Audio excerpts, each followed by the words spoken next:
And joining us now, Democratic Congresswoman Julie Johnson of Texas. She's a key member of the House Foreign Affairs Committee. Congresswoman, thanks so much for joining us. I know you heard President Trump's threat for, quote, very severe consequences as far as Russia is concerned if Putin doesn't agree to end his war in Ukraine tomorrow. Do you support the president's efforts?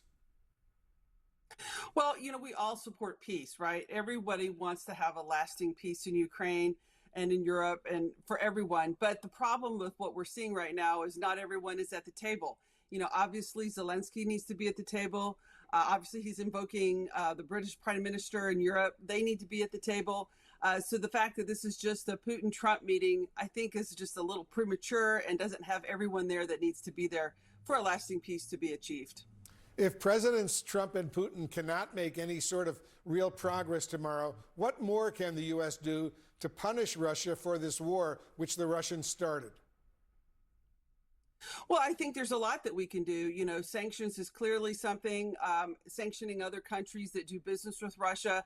Economic sanctions are a very key, effective tool, and there's other diplomatic things. But, one of the things we're very concerned about is, the Trump administration has dismantled many of their Russian specialists that have worked for the United States State Department for many years. So who knows what experts they have left there. And the fact that, Zelensky was and met with Putin without any Russian U.S. Trained people to help him in that meeting was just outrageous the other day. And so, I have a lot of concerns about what Trump is actually willing to do with a heavy hand with Putin going forward. Based on all of your briefings, Congresswoman, briefings you've received as a member of the House Foreign Affairs Committee, what is it that Putin really wants the most out of these talks with President Trump?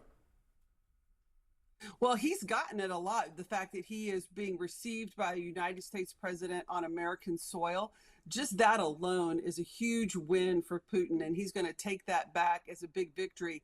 Just the fact that the meeting in itself is happening.